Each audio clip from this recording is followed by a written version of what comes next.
Hello everyone. आज का हमारा टॉपिक है गैस लॉज पे। इस वीडियो में हम डील करेंगे कौन कौन से टाइप के गैस लॉज होते हैं, उनमें किन किन पैरामीटर्स को कांस्टेंट रखने में किस टाइप से गैस में बिहेव होता है, इसको हम डील करेंगे। हमारा पहला लॉ है बॉयल्स लॉ। बॉयल्स लॉ हमें ये बताता है कि अगर आपका टेम्परेचर कांस्टेंट है तो आपके वॉल्यूम और प्रेशर एक दूसरे के इन्वर्सली प्रोपोर्शनल होते हैं या व्युत्क्रमानुपाती होते हैं। तापमान के स्थिर होने पे आपके दाब और आयतन एक दूसरे के व्युत्क्रमानुपाती या इन्वर्सली प्रोपोर्शनल होते हैं। इसलिए P V is equal to K हो जाता है कि प्रेशर और वॉल्यूम का मल्टीप्लिकेशन गुणा एक स्थिरांक या कांस्टेंट होता है। हमने इस चीज़ को दो कंडीशंस के लिए लिया। पहली कंडीशन के लिए लेंगे तो P1 V1, दूसरे के लिए P2 V2। इस चीज़ को ग्राफ में यहाँ दर्शाया हुआ है। ये हाइपरबॉलिक कर्व जो बना हुआ है, ये कर्व इन्वर्सली प्रोपोर्शनल या फिर व्युत्क्रमानुपाती को दर्शा रहा है कि प्रेशर और वॉल्यूम एक दूसरे की इन्वर्सली प्रोपोर्शनल हैं जब टेम्परेचर कांस्टेंट है। ये नियम बॉयल्स का नियम होता है। अब बॉयल्स के नियम का फॉर्मूला क्या होगा? हमें फॉर्मूला हमेशा दो स्टेट्स के लिए लेना होगा, दो अवस्थाओं के लिए। इसलिए P1 V1 is equal to P2 V2। एक पहली अवस्था का स्टार्टिंग का प्रेशर वॉल्यूम और दूसरा एंडिंग का प्रेशर और वॉल्यूम है। अब एक क्वेश्चन हम देख लेते हैं। क्वेश्चन में हमको स्टार्टिंग का प्रेशर दिया हुआ है 1.54 और हमें वॉल्यूम दिया हुआ है स्टार्टिंग का 3.12 और हमें आखिरी का वॉल्यूम दिया हुआ है 5.25 और हमें आखिरी का दाब पूछा है। कुछ नहीं करना, P1 V1 और P2 V2 में हमें सिर्फ वैल्यू रखनी है। तीन चीज़ों की वैल्यू है, चौथे की हम फाइंड आउट इजीली कर लेंगे। एक तरफ मान या वैल्यू को पहुंचा के रख के तो हमें P2 का मान निकल जाएगा। इस टाइप के ही क्वेश्चन आपके एग्जाम्स में आते हैं। अब हम आगे देखते हैं कि चार्ल्स का लॉ क्या है। चार्ल्स का लॉ ये बताता है कि आपका प्रेशर कांस्टेंट होने पे आपके वॉल्यूम और टेम्परेचर एक दूसरे के डायरेक्टली प्रोपोर्शनल हो जाते हैं। अगर आपका प्रेशर कांस्टेंट है तो आपके वॉल्यूम और आपका आयतन और आपका तापमान एक दूसरे के समानुपाती हो जाता है और वॉल्यूम और टेम्परेचर का एक रेशो या अनुपात आपका कांस्टेंट रहता है। V/T इज इक्वल टू के, क्योंकि ये एक दूसरे के डायरेक्टली प्रोपोर्शनल है। अब हम देख सकते हैं ऊपर डायग्राम में जो रेड कलर की लाइन है वो प्रोपोर्शनल को दर्शा रही है, जो कि वॉल्यूम और टेम्परेचर के बीच में है। अब देखो इसका फॉर्मूला कैसे बनेगा। फॉर्मूला वही है दो अवस्थाओं के लिए, V1 V2 T1 T2, एक स्टार्टिंग के लिए एक एंडिंग कंडीशन के लिए। दोनों को हमने लिख दिया है। अब क्वेश्चन करेंगे तब हमें चारों में से एक वैल्यू को निकालना है और तीन वैल्यू हमें एग्जाम्स में या क्वेश्चन में मिलेगी। अब देखो यहाँ पे हमें लिखा हुआ है कि 5 लीटर का वेसल है और उसका स्टार्टिंग का टेम्परेचर 25 डिग्री सेंटीग्रेड है और बाद में डबल हो जाता है, मतलब 50 हो जाता है। और हमें निकालना क्या है? हमें निकालना है आखिरी का आयतन या बाद में कितना वॉल्यूम होगा।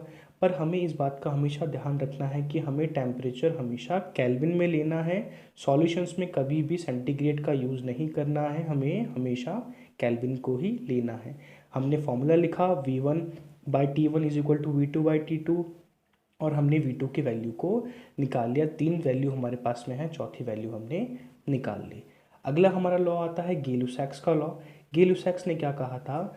उन्होंने ये कहा था कि अगर टेम्परेचर आपको प्रेशर के डायरेक्टली प्रोपोर्शनल मिले, इसका मतलब ये है कि वॉल्यूम कांस्टेंट है। वॉल्यूम कांस्टेंट होने पे आपका प्रेशर और टेम्परेचर एक दूसरे के डायरेक्टली प्रोपोर्शनल हो जाते हैं। प्रेशर और टेम्परेचर का अनुपात एक स्थिरांक है। क्यों? क्योंकि प्रेशर सीधे प्रोपोर्शनल है किसके? टेम्परेचर के। कब? जब आपका वॉल्यूम कांस्टेंट होगा। इस चीज़ को ब्लू कलर की लाइन से डायग्राम में दिखाया हुआ है कि प्रेशर और टेम्परेचर एक दूसरे के डायरेक्टली प्रोपोर्शनल है। अब दो अवस्थाओं के लिए हमने P1 P2 और T1 T2 ले रखा है कि P1/T1 is equal to P2/T2। पहली अवस्था में दाब और तापमान का अनुपात दूसरी अवस्था में दाब और तापमान के अनुपात के बराबर होता है। अब इसका फॉर्मूला भी इसी तरह बनेगा कि हाँ, P1/T1 पहली अवस्था के लिए, P2/T2 दूसरी अवस्था के लिए। और एक बात हमें बिल्कुल समझ में आती है कि डायरेक्टली प्रोपोर्शनल है, इसलिए जब टेम्परेचर बढ़ेगा तो प्रेशर बढ़ेगा और जब टेम्परेचर डिक्रीज होगा तो प्रेशर भी डिक्रीज होगा। अब हम देखते हैं कि इसका एग्जाम्पल क्या है। एग्जाम्पल में हमको क्या दे रखा है? हमको वही तीन चीज़ दे रखी है। चौथा पूछा है, P2 हमसे पूछा है, बाकी वैल्यू हमारे पास में है, T1 T2 है हमारे पास में और P1 भी है। टेम्परेचर को हम केल्विन में लेके चलेंगे और हम P2 की वैल्यू को फाइंड आउट कर लेंगे। अब हम देखते हैं कंबाइंड गैस लॉ क्या होता है। कंबाइंड गैस लॉ का मतलब ये है कि आप बॉयल्स लॉ, चार्ल्स लॉ और गे-लुसाक के लॉ को मिला के एक कंडीशन लेके आते हैं। उस कंडीशन को आप डील कर सकते हैं आपकी गैस की अलग अलग कंडीशन के लिए। मानिए कि आपको दो पैरामीटर दे रखे हों, तीसरा पूछा हो, आपको प्रेशर वॉल्यूम दिया हो, टेम्परेचर पूछा हो, या टेम्परेचर वॉल्यूम दिया हो, प्रेशर पूछा हो, तो आप इस संबंध को उपयोग में लेके आ सकते हैं कि P1 V1 by T1 is equal to P2 V2 by T2। इसे कहते हैं कंबाइंड गैस लॉ, और ये कॉम्प्लेक्स टाइप के सिचुएशन के क्वेश्चंस में यूज़ में आता है। इसमें हम क्या क्या फाइंड आउट कर सकते हैं, आप इसमें स्टार्टिंग का वॉल्यूम, आखिरी का वॉल्यूम, स्टार्टिंग का टेम्परेचर, आखिरी का टेम्परेचर, स्टार्टिंग का प्रेशर, आखिरी का प्रेशर निकाल सकते हैं। उसके बाद में एक लॉ आता है हमारे पास, अवोगाद्रो का लॉ। ये हमें क्या कहता है, ये लॉ हमें ये समझाता है कि आपके अगर प्रेशर और टेम्परेचर आपने कांस्टेंट रख रखा है, प्रेशर और टेम्परेचर कांस्टेंट होने पे आपके वॉल्यूम और आपके गैस में कितने अणु हैं, कितने मोल्स हैं, उन दोनों का अनुपात हमेशा एक कांस्टेंट होता है कि आपके वॉल्यूम और मोल्स का रेशो आपका हमेशा कांस्टेंट होगा। और दो कंडीशंस के लिए V1 upon N1 is equal to V2 upon N2। N1 N2 का मतलब क्या हो गया, पहले वाली कंडीशन में अणुओं की संख्या और बाद वाली कंडीशन में अणुओं की संख्या। वैसे ही पहले वाला वॉल्यूम, आखिरी का वॉल्यूम, हमने दोनों की रेशो को बराबर क्यों रखा है, क्योंकि ये कांस्टेंट है, ये बदलते नहीं हैं। जब प्रेशर और टेम्परेचर को हम कांस्टेंट रखते हैं तो आपके वॉल्यूम और आपके मोल्स के रेशो हमेशा कांस्टेंट रहते हैं। अब हम देखते हैं कि हमने बॉयल्स लॉ पढ़ लिया है जिसमें प्रेशर और वॉल्यूम के बारे में हमने पढ़ा है। हमने चार्ल्स लॉ पढ़ लिया है जिसमें हमारे वॉल्यूम और टेम्परेचर का संबंध है। हमने अवोगाद्रो का नियम पढ़ लिया है जिसमें वॉल्यूम और मोल्स का संबंध हमें बताया गया है। अब हम देखते हैं क्या पढ़ा हमने। बॉयल्स लॉ में हमने पढ़ा कि P1 V1 is equal to P2 V2। Charles law में हमने पढ़ा V1 upon T1 is equal to V2 by T2। और गे-लुसाक के लॉ में हमने पढ़ा कि P1 by T1 is equal to P2 by T2। और अवोगाद्रो के नियम में हमने पढ़ा कि V1 by N1 is equal to V2 by N2। अब हम देखते हैं कि डाल्टन का लॉ क्या है। डाल्टन ने एक लॉ दिया था, जो लॉ था पार्शियल प्रेशर के लिए। इसका अर्थ यह है कि किसी भी गैस के अंदर उसका टोटल प्रेशर हमेशा उसके सभी पार्शियल प्रेशर का जोड़ होता है। बस यही चीज़ इन्होंने बताई थी कि आपका किसी भी गैस में टोटल प्रेशर वो होगा जब आप उसमें सम्मिलित सभी प्रकार की और गैसों या और अणुओं या और अवयवों को देख के उन सबका एक पार्शियल प्रेशर निकालें, उन सबका जोड़ करके ही आप गैस का पूरा प्रेशर निकाल सकते हैं।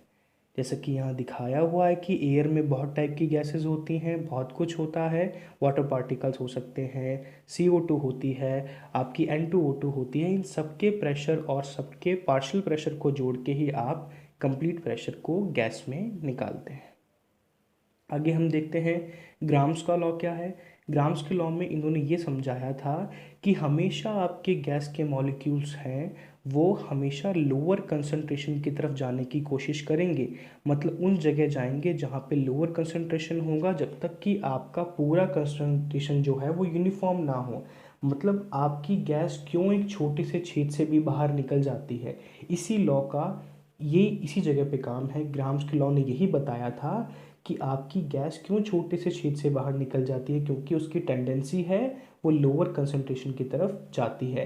इसका फॉर्मूला क्या हुआ, स्टार्टिंग की रेट बाय आखिरी की रेट या लास्ट कंडीशन की रेट इज इक्वल टू पहले के मॉलिक्यूल्स और बाद के मॉलिक्यूल्स का रूट में रेशो। अब हम देखते हैं हेनरी का लॉ क्या है। इन्होंने ये दिया था, इन्होंने क्या कहा था, देखिए कि the amount of any gas that will dissolve in a liquid, की आपके गैस का अमाउंट जो किसी लिक्विड में डिजॉल्व होगा at a given temperature is a function, एक स्थिर तापमान पे एक फंक्शन होता है। किस चीज़ का फलन होता है, of the partial pressure of the gas, आपके गैस के पार्शियल प्रेशर का, that is in contact with the liquid. आपके पार्शियल प्रेशर का फलन क्या होता है, आपके किसी भी गैस का लिक्विड में डिसॉल्व होना।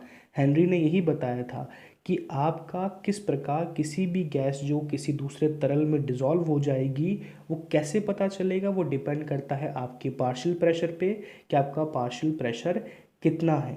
ये चीज़ किसने कही थी, हेनरी ने, कि at a constant temperature the amount of a given gas dissolved in a given type of volume of a liquid is directly proportional to the partial pressure of that gas in equilibrium with that liquid।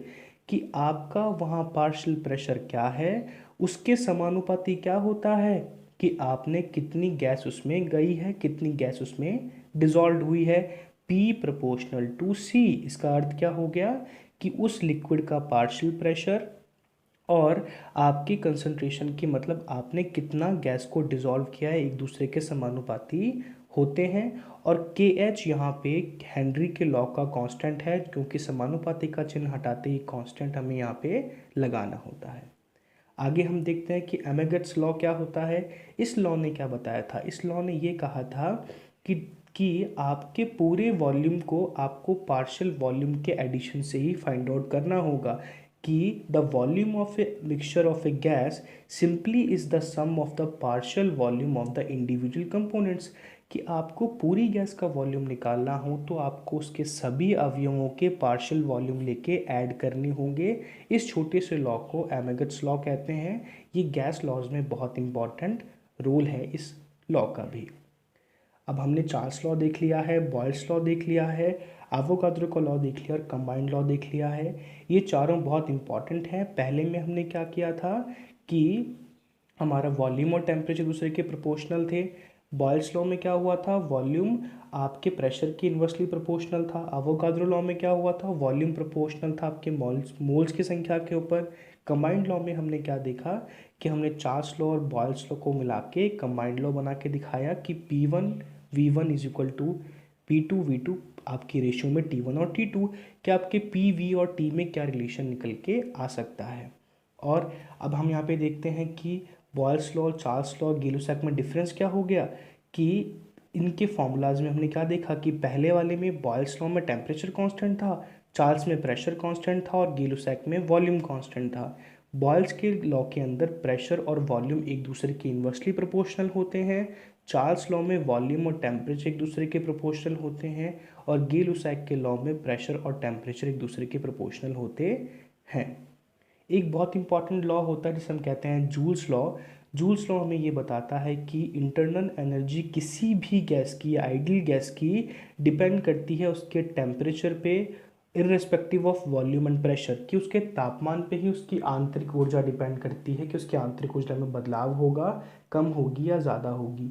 Joules law को हम detail में पढ़ेंगे जब हम characteristic gas equation की derivation करेंगे कि कैसे आइडियल गैस क्या होती है, आइडियल गैस कैसे ट्रीट करती है, आइडियल गैस की इक्वेशन क्या है, आइडियल गैस के कौन कौन से पैरामीटर है, अजम्पशन क्या क्या होती है, तब जूल्स लॉ को हम डिटेल में डील करेंगे।